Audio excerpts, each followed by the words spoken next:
Assalamualaikum warahmatullahi wabarakatuh. Alhamdulillahirabbil alamin. Wa bihi nasta'inu ala mulki waddin wa ala alihi wa sahbihi ajma'in. Qala Allah Ta'ala fi kitabil karim. A'udzu billahi minasyaitonir rajim. Bismillahirrahmanirrahim. Ya ayyuhalladzina amanu kutiba alaikumusiyam kama kutiba alal ladzina min qablikum la'allakum tattaqun. Shadaqallahul azim. Kaum muslimin muslimat yang dirahmati Allah Subhanahu wa taala, yang pertama marilah kita mengucapkan syukur alhamdulillahirabbil alamin karena atas segala nikmat yang sudah diberikan Allah kepada kita, terlebih yaitu nikmat iman, Islam, dan ihsan yang insya Allah ada pada diri kita. Mudah-mudahan nikmat-nikmat yang Allah berikan kepada kita mampu untuk mensyukurinya dengan penuh kesabaran dan keikhlasan. Amin, amin, amin, ya rabbal alamin. Perlu diketahui bersama bahwa dengan kita mensyukuri segala nikmat yang sudah diberikan Allah, insya Allah Allah akan tambah nikmat-nikmat yang ada pada diri kita ini menjadi lebih banyak. Atau dengan kata lain, Allah berfirman, la in syakartum la azidanakum wa in kafartum inna adzabi lasadid. Dan apabila kamu bersyukur, sungguh nikmatku akan tambah, kata Allah. Tetapi apabila kamu kufur, sesungguhnya siksaku amat pedih. Masya Allah. Na'udzubillah min dzalik. Kaum muslimin muslimat yang dirahmati oleh Allah Subhanahu wa taala, selanjutnya salawat dan salam semoga tetap tercurah kepada junjungan Nabi besar kita Muhammad sallallahu alaihi wasallam, yaitu Nabi yang sudah mengajarkan kepada kita dari alam gelap menjadi alam terang, yaitu tentang al-Islam.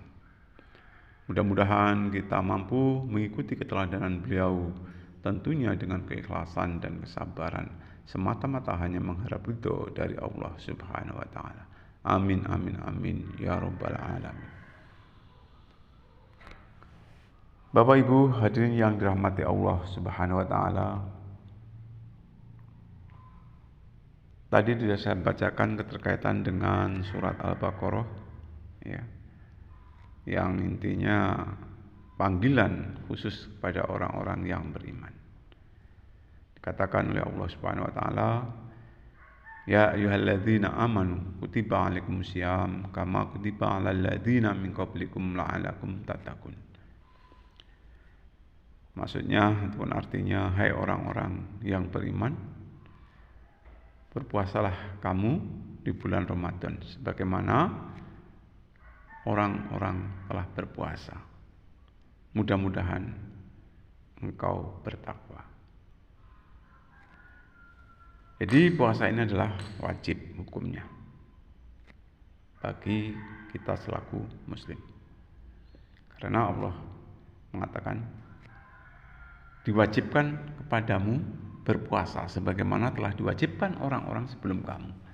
Jadi sebelum kita itu manusia-manusia terdahulu yang beragama Islam itu juga wajib melaksanakan ibadah puasa. Bapak Ibu hadirin yang dirahmati oleh Allah Subhanahu wa taala, puasa ini insya Allah dimulai dari imsak sampai maghrib. Jadi selama satu hari kita hendaknya mencegah segala sesuatu yang bisa membatalkan puasa maupun membatalkan pahala puasa. Membatalkan puasa misalnya kita hendaknya jangan sampai makan ataupun minum, dan juga jangan sampai kita berhubungan intim walaupun toh itu suami istri. Karena itu tidak boleh menurut ajaran agama. Di samping batal puasanya juga nanti mendapat kifarat ataupun denda dari Allah Subhanahu wa taala. Bapak Ibu hadirin yang dirahmati oleh Allah Subhanahu wa taala, semua kita berharap agar puasa yang kita laksanakan selama 1 bulan ini ya, itu diterima oleh Allah Subhanahu wa taala. Semua berharap demikian. Ya. Tetapi catatan buat kita bahwa Rasulullah SAW pernah bersabda, ya, dia mengatakan banyak orang yang berpuasa itu tidak mendapatkan apa-apa kecuali lapar dan dahaga. Maksud daripada hadis di sini yaitu dia itu tidak memperoleh pahala puasa tersebut, ya, karena dia tidak mampu, ya, menjaga beberapa hal yang bisa membatalkan pahala puasa. Ya. Jadi sebagai orang yang beriman, bertakwa, insya Allah tentunya bagaimana caranya supaya puasa ini betul-betul ya diterima oleh Allah Subhanahu wa taala. Ya. Tentunya kita menghindari hal-hal yang bisa membatalkan pahala puasa. Di antara hal yang bisa membatalkan pahala puasa ya, adalah kita dilarang yaitu berprasangka tidak baik kepada saudara kita, kepada tetangga ataupun kepada sesama muslim. Dalam kondisi puasa hendaknya kita tetap ya, husnudzon, ya, berbaik sangka kepada siapapun. Ya, karena kalau kita berprasangka tidak baik, itu bisa jadi kita nggak dapat apa-apa ya dari pahala puasa tersebut. Di samping itu pembicaraan kita, ya. Bukankah ya, lisan ini sangat penting bagi kehidupan di masyarakat. Bahkan selamat atau tidaknya manusia itu sangat dipengaruhi oleh lisannya. Ya. Kita disuruh berkata yang baik ataupun berbicara yang baik. Kalaupun toh tidak bisa berbicara yang baik, hendaklah diam. Ya.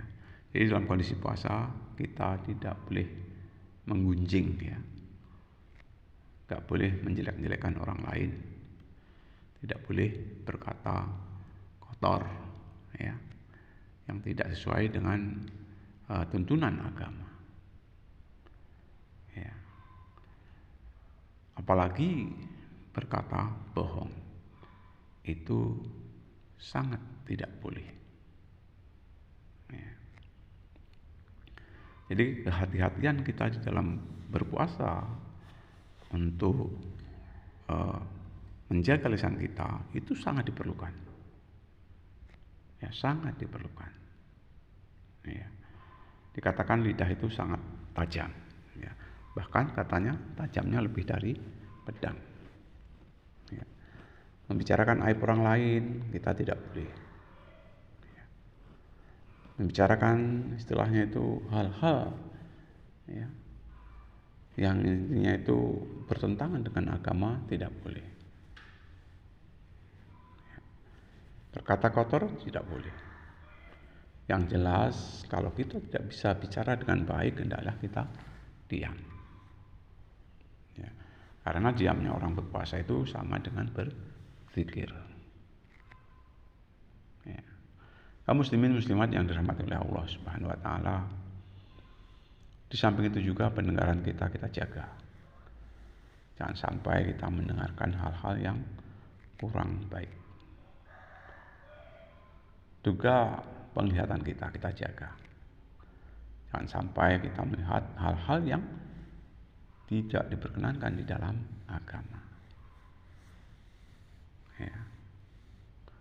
Pokoknya segala sesuatu yang bisa membatalkan pahala puasa itu tentunya kita tinggalkan. Ya. Bahkan tidurnya orang yang berpuasa itu dinilai sebagai ibadah. Ya. Itu tentunya tidur di waktu siang hari. Ya, bukan berarti puasa kemudian kita tidur terus, tidak, tetapi ya tidur tentunya ya seperlunya. Karena kalau terlalu banyak tidur itu juga tidak baik. Ya, bisa mematikan inspirasi hati yang ada pada diri kita. Bapak Ibu yang dirahmati oleh Allah Subhanahu wa taala, itu beberapa hal yang bisa membatalkan pahala puasa. Insya Allah kalau kita bisa mencegah segala hal yang bisa membatalkan pahala puasa dan membatalkan puasa, insya Allah ya, puasa kita akan diterima oleh Allah Subhanahu wa taala. Kaum muslimin muslimat yang dirahmati oleh Allah Subhanahu wa taala, di samping itu ibadah-ibadah yang lain di dalam berpuasa ini ataupun di bulan Ramadan ini sangat luar biasa, ya, dilipat gandakan. Ya, ibadah yang sunnah itu dilaksanakan apabila di dalam bulan puasa ini sama dengan ibadah wajib, ya, yang dilakukan selain bulan puasa. Ya, memberikan buka kepada orang yang sedang berpuasa, kita akan memperoleh pahala, ya, yang sama dengan orang yang dikasih berbuka tersebut, tanpa mengurangi sedikit pun, ya, pahala orang yang kita kasih buka tersebut. Masya Allah, luar biasa. Ya. Di samping itu dilaksanakan juga sholat tarawih. Ya, sangat-sangat rugi, ya, kalau kita tidak melaksanakan ibadah sholat tarawih di bulan Ramadan ini. Ya. Kemudian dikumandangkan tadarus di sana sini, pagi, siang, sore, malam, ya, selalu dikumandangkan tadarus. Ya. Ini semuanya bertujuan supaya kita menjadi orang yang takwa.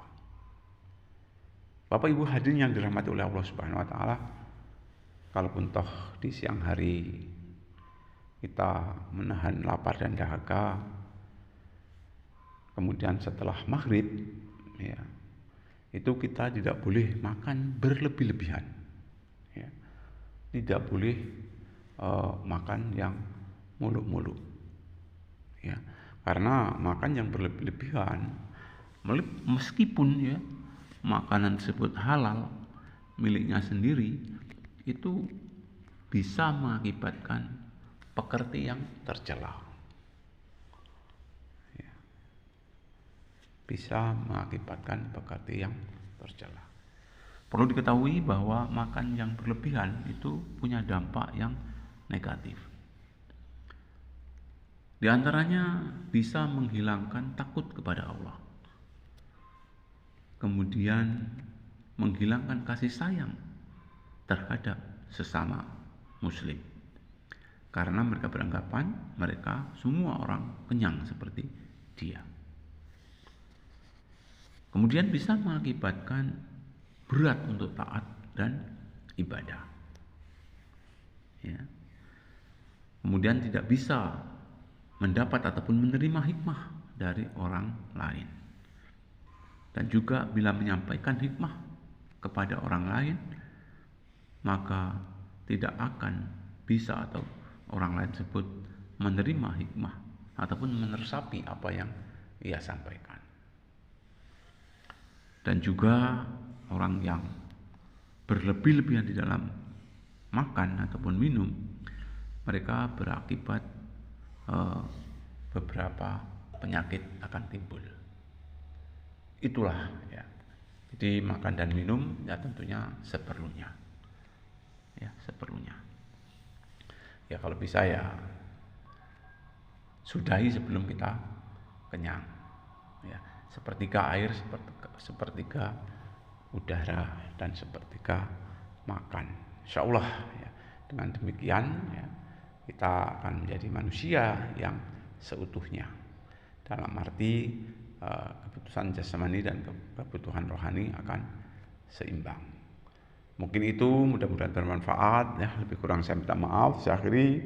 Bila taufiq wal hidayah. Assalamualaikum warahmatullahi wabarakatuh.